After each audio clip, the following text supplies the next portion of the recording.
Parole de Dieu quotidienne. Les croyances des gens ne peuvent pas remplacer la vérité.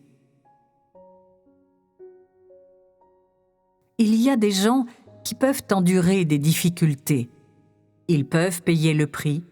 Leur comportement extérieur est très bon. Ils sont bien respectés et ils reçoivent l'admiration de tous.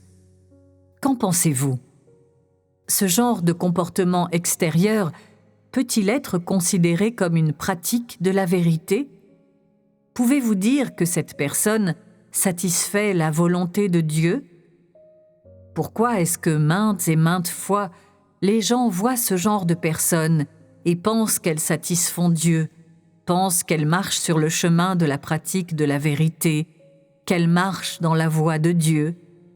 Pourquoi certaines gens pensent-ils de cette façon ? Il n'y a qu'une seule explication. Et de quelle explication s'agit-il ? C'est que, pour un grand nombre de personnes, des questions comme ce que signifie mettre la vérité en pratique, ce que signifie satisfaire Dieu, vraiment posséder la réalité de la vérité, ces questions ne sont pas très claires.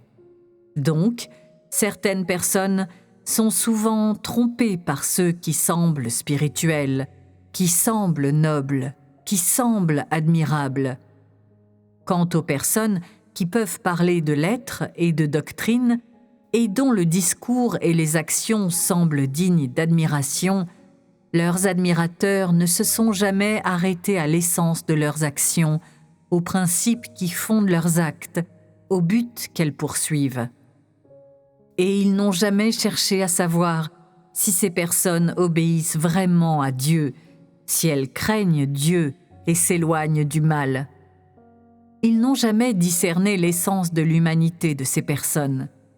Au contraire, depuis le moment de la première rencontre, peu à peu, ils en viennent à admirer ces personnes, à les vénérer, et à la fin, ces personnes deviennent leurs idoles. De plus, dans la pensée de certaines gens, ces idoles qu'ils adorent, qui, selon eux, peuvent abandonner leur famille et leurs emplois, peuvent payer le prix à la surface, ces idoles sont les personnes qui satisfont vraiment Dieu, celles qui peuvent vraiment recevoir une bonne fin et une bonne destination. Dans leur pensée, ces idoles sont les personnes que Dieu loue. Qu'est-ce qui porte les gens à avoir ce genre de croyance ? Quelle est l'essence de cette question ? Quelles conséquences peuvent-elles entraîner ? Abordons d'abord la question de son essence. Ces questions concernant les points de vue des gens, leurs pratiques, les principes sur lesquels ils fondent leurs pratiques et ce que tout le monde souligne normalement, essentiellement, tout cela n'a rien à voir avec les exigences de Dieu à l'égard de l'humanité. Indépendamment du fait que les gens prêtent attention aux questions superficielles ou profondes, aux lettres et doctrines ou à la réalité, les gens n'adhèrent pas à ce qu'ils devraient adhérer le plus, et ils ne connaissent pas ce qu'ils devraient connaître le plus. La raison en est que les gens n'aiment pas du tout la vérité. Par conséquent, les gens ne sont pas prêts à consacrer de temps et d'efforts à la recherche et à la pratique des principes de la parole de Dieu. Au contraire, ils préfèrent utiliser des raccourcis et résumer ce qu'ils perçoivent comme une bonne pratique et un bon comportement, ce qu'ils en connaissent. Ce résumé devient alors leur propre but, la vérité qu'ils veulent pratiquer.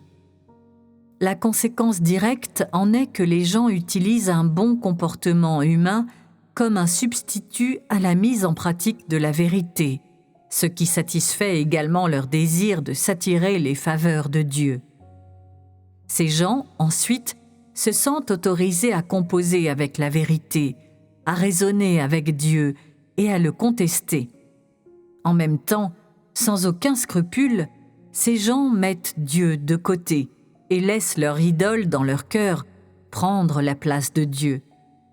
Une seule cause fondamentale porte ces gens à agir dans l'ignorance, à adopter des points de vue ignorants et unilatéraux, ainsi que des pratiques unilatérales.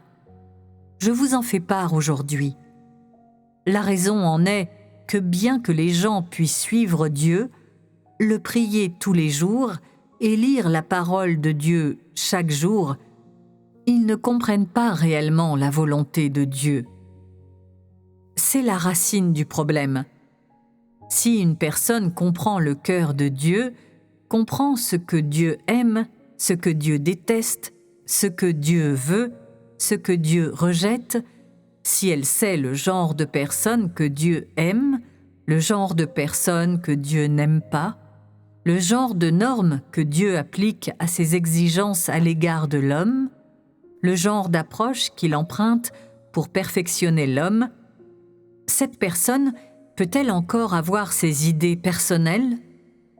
Peut-elle simplement se mettre à adorer une autre personne? Une personne ordinaire pourrait-elle devenir son idole? Si quelqu'un comprend la volonté de Dieu, son point de vue est un peu plus rationnel que cela. Il ne va pas idolâtrer arbitrairement une personne corrompue, ni ne croira en marchant sur le chemin de la mise en pratique de la vérité que l'adhésion arbitraire à quelques simples règles ou principes équivaut à mettre la vérité en pratique.